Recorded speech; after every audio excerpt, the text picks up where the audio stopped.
What's good, YouTube? It's your boy Diverse, man. Just checking in with y'all, signing in. What's popping? You know what I'm saying? I just wanted to come on here and just you know, kind of tell you guys my background as far as music is concerned, and just kind of bring you up to speed to where I am now. You feel me? Hope everybody's been having a good New Year so far. It's been a lot of I know it's in life you always gonna have minor setbacks. You know what I'm saying? The major comebacks. Uh, for most, not all, but for some people, you know what I mean. But just keep your head up, stay strong, keep moving. You know what I'm saying? Stay pursuing what you're doing, pursuing your dreams or whatever, whatnot. Um, so yeah, just a word of encouragement. For one, when I started rapping, I started writing my own raps around like 13 years old, 13, 14. You know what I'm saying? Just writing my own raps. My cousin, I got a cousin of mine, my first cousin. You know what I'm saying? He go by Randy. You know what I mean? And yeah, he kind of showed me the ropes and how to put my words together, put my bars together, and kind of construct. You know what I'm saying? Like my own verse, my own flow. You know what I'm saying? So he kind of showed me the ropes on that, and after he showed me that, I just took it and just ran with it, and I just became a writer, just writing my own raps. You know what I'm saying? So like I used to like keep like most artists and rappers, they keep them in like a book or journal or like some kind of pad or something like that to jot your lyrics down in or whatever. So I kept those throughout my years, and yeah, so real music head. When I first started getting in tune with hip hop, I want to say my first artist I started listening to was like Tupac, Eminem, Biggie, but mostly like Tupac, and mostly like I listened to a lot of Cash Money. Um, you know what I'm saying? Who else? Who else I was listening to a lot? I was listening to Andre 3000. You know what I'm saying? Big Boy and them. Outkast. Um, who else? I was introduced to a lot of rappers. Master P in the early days with Silk the Shock and them and all them. Um, a lot of artists, a whole plethora of artists. You know what I'm saying? But anyway, back to the story though. So like yeah, so I started writing my own raps and writing my own rhymes and shit like that. And I never recorded any when I was like 13, 14, 15. I wish I did though. I should have recorded, but I really didn't. I wasn't. I guess you can say. I really didn't know. You know what I'm saying? I really didn't know that you can just. I mean, all I wanted to do was just rap. I was just so in love with like writing my own raps. I really never thought in my mind to like go drop my own lyrics and record and all that. So I guess it was just a you know, um, a pre game or a pre show to where I am now. But anyway, so yeah, started writing my own raps, and then so I got to about 18 and 19, and I got with a crew. My brothers, my wife's brother, um, Chris, he went by Young Amazing at the time, and then my guy Jason Detroit, he went by Jason Detroit, and he also had the name Future before it was a Future. You know what I'm saying? Like his rap name was Future before, like not even too long after he named himself that. We got Future that everybody knows today. You know what I'm saying? You know what I mean? So yeah, my friend had that name first though, but he didn't trademark it. He didn't do the proper things to do it. But we can all say like we can vouch for him that he had that name or whatever. But anyway, yeah.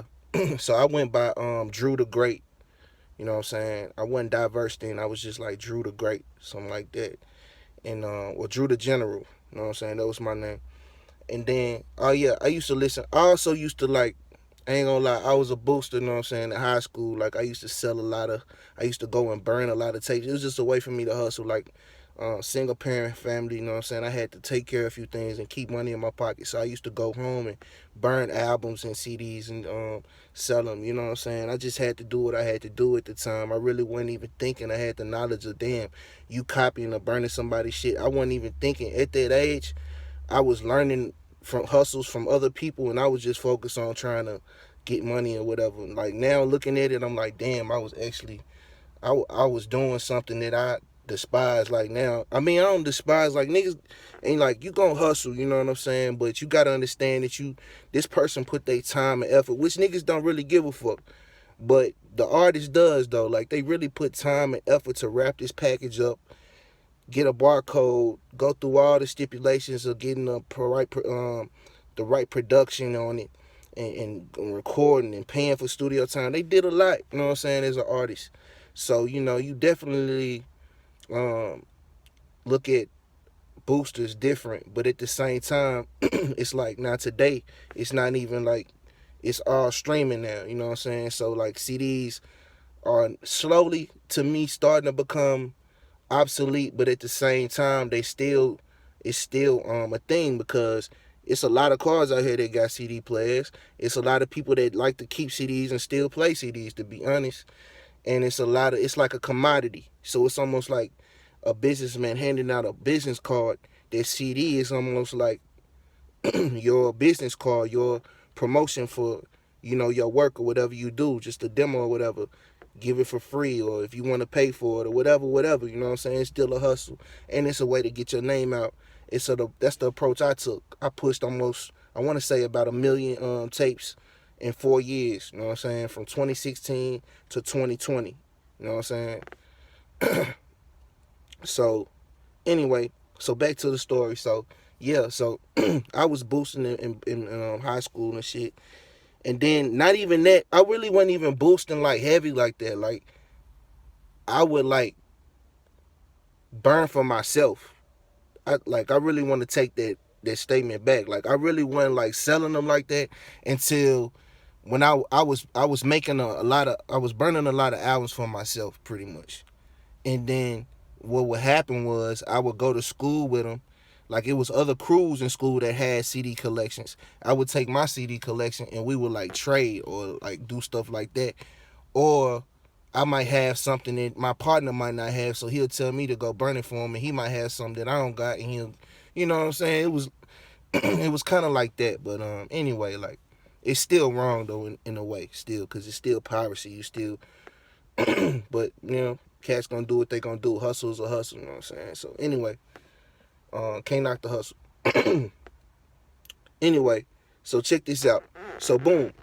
So 18, 19, I get it with a crew. Young Amazing, Jason Detroit. So it's us three. So we come up with a name. My partner Jason Detroit, he came up with a name for us. It was called the Grind Stars. If anybody in Memphis around, let me see, that's from Memphis, and then around the years, let me see, 2008, 2009. I want to say from the year 2009 to about 2013,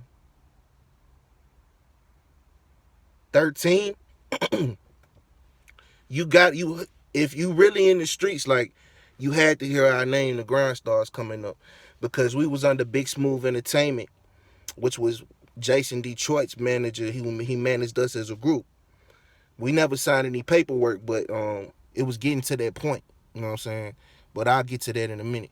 So anyway, so we underground, we independent. You know what I'm saying? We ain't did no major deals, but as a group, like we blowing up.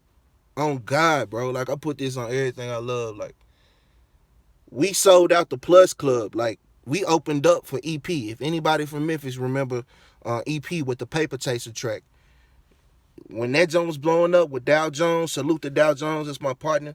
When that joint was blowing up, we opened up for them at the Plus Club. Drew, the General, Young Amazing, and Jason Detroit, Big Smooth Entertainment. We opened up for EP No. You know what I'm saying? and the whole club was 1,000 or more. Dog. I'm talking about packed from the top to the bottom. Y'all, if anybody remember the Plus Club, you remember it had the balcony or whatever right there, and then you got the stage, and then you got the whole crowd. I'm talking about we had the whole shit was sold out, bro. On God, bro. You know what I'm saying? It was around the time when them niggas had the stanky leg shit out. And how I remember that was because when we was walking up to the venue, it was cats that was in line and they was looking at us like, what's them? They was making jokes like, who's them, the stanky leg niggas and shit. But anyway, so, boom. That to me was like our real break. Like, damn. We like almost like we here. And then individually, we were all cold too. So, individually, we were all making our own different maneuvers. Like my, let me see. We would collab with each other and split it up. Like Jason Detroit would collab with Young Amazing, and I collab with Jason Detroit, and then Chris might have a solo joint. Then me and Young Amazing, we might have another joint together, which we did. You know what I'm saying? So yeah, so individually our success was picking up as well. You know what I'm saying? Independent, underground. You know, if anybody remember the Grind Stars, you know what I'm saying? You looking at one of the original members right now. You feel me? Anyway, from Memphis, originally from East Memphis. So boom. So when we started recording, we started going to a studio. Everybody, if you a real Memphis cat, you should definitely remember this studio. If you've been out here for a while and you've been moving your music and shit, everybody remember the big studio in Union and the high rise joint where it had the balcony at the top. Right there over there by the Crystals, you know what I'm saying, on Union. And then it was called Supreme Street Studios. Everybody in the city should know Supreme Street Studios. If you from Memphis, you gotta know this. Like if you in the music scene, you gotta have heard of Supreme Street. Supreme Street, Lex Luthor, you had Maniac up there. Maniac, he produced a few of our tracks and shit like that. And you know what I'm saying? So boom. So we used to record there as a group. Take it back though. We actually started in homes. Like we used to go to house studios, people that had their own little setup.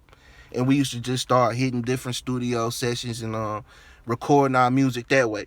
And another thing that we did, we didn't rap off original beats. We used to do it how Weezy used to do and just rap off any, but still to this day though, he still do that. But rap off everybody's beat. You know what I'm saying? So boom. So we used to rap off like all the hot shit that was out. Like, you know, if anybody remember when they had when the Weezy joint, when Weezy Joel Santana was doing that little mixtape, all the fly shit. Like Wayne was on fire at the time, so like he was doing a mixtape thing. So we was killing, like we was trying to kill all the beats he was doing, all the beats that Diplomats would do. Like we fuck with the Diplomats a lot. We was fans of them, still is to this day. Cameron and them, all them. But anyway, but we from Memphis though. So check this out. All right. So we used to start going to different like home studios. If anybody's familiar with this studio in Whitehaven, see right there on Mill Branch, my homeboy J&J Entertainment. His name Jodo, I believe, if I'm not mistaken. It was J&J Entertainment though. He used to have the studio in the back of the crib. You know what I'm saying? And he went gold. A few of his records went gold. He was popping. He popping. I ain't really heard from him now, but at the time he was popping though. But anyway, so we started recording there and we started getting our feet wet. Like we used to record, had a studio pack, everybody in the hood there, whatever. And then we would leave and come back like 2 days later, and the whole house, like all the kids singing our tracks and singing our music, reciting our verses to us and shit like that. So we was like the Grind Stars. We were definitely a power within itself, coming up in the music scene around, you know what I'm saying, 2013 to let me see about 09 to like 2013, you know what I'm saying, 2014. Anyway, so back to it. So everybody knows Supreme Street. I'm pretty sure you do. If you don't, you need to ask around. Big Mo too. Yeah, Big Mo. Rest in peace to Big Mo. he was the one of the biggest producers that came out of Supreme Street, and he passed away. You know what I'm saying? So rest in peace to Big Mo. I rapped about him in a few tracks. You know what I'm saying? He helped us. He molded us as a group. Like, you know, when you start to get in there and you start to know what they're doing in doubles and doubling up and tripling up, or just actually showing us how to produce, like how to record each other and getting on the keyboard and just teaching us how to record each other and stuff. Like if he got to step out the studio, me or Young Amazing or somebody, we know how to hit the button, we know how to stop it, we know how to take shit out, and you know, that type of thing. But anyway, so yeah. So rest in peace, Big Mo. He was there, and so we was in that scene, like coming up, like major. You know what I'm saying? Like we was definitely on the wave, and still am. You know what I'm saying? But I'm gonna get into the story though.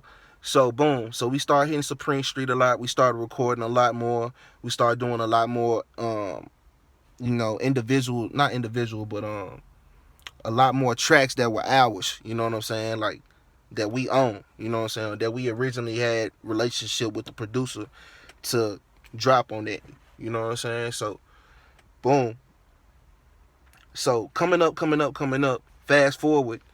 Um, we end up splitting up as a group. You know what I'm saying? Individually, it was a lot of egos. I can't say egos got involved, and you know, and then you know, like most groups, you know what I'm saying. Sometimes when egos get too big, it's a lot of you know what I'm saying. It's a lot of, you know, people doing their own thing, and you know, people, you know, it's just a lot of, you know, crazy shit. You know what I'm saying? When you in a group and everybody want to shine and have the spotlight, and everybody want to, you know, be cold. So anyway, so yeah, so let me see. So we split up as a group. Boom. So we all went solo. I know I went solo. Like a lot of, I can't speak for everybody else, but I went solo. Jay went solo. Jason Detroit went solo, and my guy, my brother Young Amazing, he just kind of like stepped back on it a little bit. You know what I'm saying? But definitely a spitter, like elite status. Like, you know what I'm saying? Like we're heavy. You know what I'm saying? So boom. So I just started. I was doing open mics, and I kept doing shows, and kept doing a lot of local things, and trying to get on the hip hop scene and letting people know I'm out here, whatever. Kept doing that, traveling. Went to Texas, did a show at the DM at the what they call that shit out there in Texas, the DFW factory. You know what I'm saying? If I'm not mistaken, that's what it's called. It's out there in Fort Worth, I believe. Well, I believe it's in Dallas, the DFW factory or something. Uh, yeah. So did that venue. You know what I'm saying? Got in front of a few heavy hitters like A&Rs or whatever. That kind of sparked it. But what happened? I ended up losing. You know what I'm saying? Which was alright. It was cool. You know, but at the same time, it kind of discouraged me because I thought I had won. So it kind of discouraged me a little bit. Then I was like, man, is this shit really, is it possible? You know what I'm saying? So I just kept going, doing shows, and then recording and dropping music. And then all of a sudden, um, I was damn bad. I believe I was with my mom at the time, staying with my mom's, and I got like this little message on Facebook. It was this lady named Renata Romaine. You know what I'm saying? I never forget her. She helped me out, and she sent me an invite to come to New York. You know what I'm saying? Me being young, not knowing who she is, who she's affiliated with, until I just started like doing my little due diligence or whatever. And then so, boom, I'm like, damn. So at this time it's around 2016. I'm like, damn, I'm finna fly to New York. I went there by myself. I tried to get my friends to come with me. My brothers in the group, they wouldn't come with me. So I was like, all right. And they really, I guess, you know, I don't know what it was, but um, I really wish they would have enjoyed that with me at the same time. You know what I'm saying? So, but anyway, um, So I ended up going to New York by myself. I flew there in the middle of January in a blizzard. A blizzard had just hit before, like days before I got there. I went there, flew there, stayed in Brooklyn, you know what I'm saying? Because that's where the meeting was. So basically what happened was she invited me to this music symposium, you know what I'm saying? And so it was a lot of guest speakers there, a lot of guest A&Rs, DJs, things of that nature, people that have signed major artists and that works with everybody in the industry. Renata Romaine within herself, she's well known in the industry, you know what I'm saying, especially as far as a host, as a spokesperson, as a radio host. You know what I'm saying? She's well known. Everybody should know. If you don't, look up Renata Romaine, you know what I'm saying? She's interviewed everybody in the game and acting scene as well, you know what I'm saying? So you got the music industry and the music entertainment and the acting as well. And so yeah, Renata Romaine. And so yeah, she invited me and a few other artists or whatever. Flew out there, stayed in Brooklyn. I stayed in the Best Western Hotel, you know what I'm saying? Um, Shit, got me a little room up there and shit. I was straight, bro. Like, it was really love. Like, I could see it in my mind, like, right now, you know what I'm saying? I got everything documented, too, you know what I'm saying? I got everything on film, and I'm going to plan to put, like, a documentary out or whatever to show my journey and shit, because I've been taping it and videoing it the whole time. So, yeah, stay on the lookout for that. But, yeah, so, boom. So I'm staying in them Best Western or whatever. Few days until the meeting. The meeting is in Manhattan. You know what I'm saying? But I'm staying in Brooklyn on Prospect Avenue. For those in New York, you know what I'm saying? Shout out to y'all. I met a couple friends up there and shit. Yeah, one of my partners. I can't even remember his name. He stay in Brooklyn, but he followed me on Instagram or whatever. But yeah, cause I only talk to a few people out there, so he know, you know what I'm saying? If he see this video, he know what's up. But yeah, met my guy out there in Brooklyn, just walking up, going in bodegas and shit that I don't even know. Just, I'm a Memphis, you know what I'm saying, country boy, you know what I'm saying? Like, I'm just walking down the streets, going in I went up in the Subway, you know, down here in the South, we can go to Subway and get a pizza in that bitch, a mini pizza. Real talk, and that joint fire, you feel me? So I go up in Brooklyn, New York, go in that joint, and I say, yo, let me get a pizza. They looking at a nigga like, bro, we ain't sold that shit in here in years, bro. I'm like, damn, for real? You know what I'm saying? Like, damn, I can't get a pizza in the joint. So boom. But anyway, I'm going too in depth in the story. So anyway, so boom. So check this out. Speed up. My experience there was great. You know what I'm saying? Like, it was snow up to my damn neck. Like, it was things that about New York that you vision and see on the movies. It was like that. It was so real. And like, I love, like, a lot of people there in New York, they don't love New York like that. But like, when I go, like, I really love New York. Like, this shit, like, I love Memphis, you know what I'm saying? Like, I live here now, you know what I'm saying? But going to places you don't know and traveling, you look at things different. It's like, damn, this shit is really how this shit is. Like, riding on, so it was like so surreal to me. Like, especially being somebody from Memphis with no name or whatever, just trying to get on or whatever, and just being able to go there and experience that, the snow and getting lost and shit, and having to ask questions and find where you at, going in bars and shit or restaurants nobody knows you. You going all the way in the back room by yourself drinking. I mean, I'm out there, fam. Like, watching niggas do graffiti like right in front of me, like shit. And just it's the culture of the whole scene in New York. You know what I'm saying? That shit it captivated me. It's captivating. So anyway, so boom. I ended up going to Manhattan. So I'm in my room, getting ready. You know what I'm saying? I pressed up. I didn't wear normal shit. Like, I wore like a little suit, tie and shit. Because I want to go on my business savvy shit. Like, I want to let them know, like, it's more than music. It's about knowing the business, knowing, you know what I'm saying, what you want, knowing what you're trying to do, what you're trying to bring forth, knowing the message you giving. And it's about this business, first and foremost. You know what I'm saying? Nothing personal. So I'm definitely going to let y'all know, like, man, this dude ain't playing. Like, he coming suited and booted. Turn this joint back on. My bad, y'all. Shit came out. Yeah, he coming suited and booted on some real deal GQ shit. You know what I'm saying? So boom. So I fall up in that joint with the suit and tie and I had a 3-piece, you know what I'm saying? Well, I didn't have a jacket, so it don't make it a 3-piece, but I had the vest and shit. And I was just on some other shit. What I had Giovanni's on my feet, you know what I'm saying? I had Giovanni's on my feet and shit. I'm looking like real slick, like can't stop me, you know what I'm saying? Anyway, so boom, I go to the meeting. It's Renato Romain. We walking up, we going up this high-rise little building, you know what I'm saying?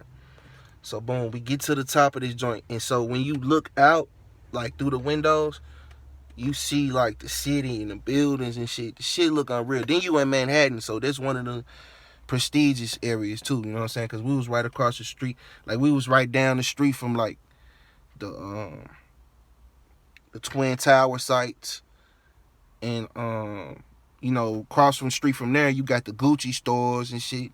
So yeah, so you know what I'm saying? It's a nice little area over there. So anyway, so boom. And you got the like, it's like a, but anyway, so yeah. So boom.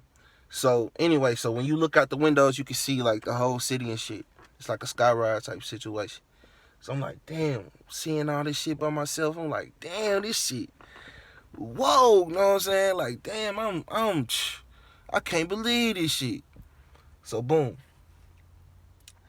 So Renato Romain, you know what I'm saying? She invited all of us. So you got like a room full of artists and future artists and DJs and just people that's just trying to get their name out and get their rep out like that. You know what I'm saying? Put their thing down. And there was a lot of people from different cities and states that flew out. So you know what I'm saying? That was a big thing right there. That let the people know that we was really, really serious. We serious about this music shit. Like, I will fly to your city. Like, you know what I'm saying? My money, I pay for my hotel. I pay for all my shit.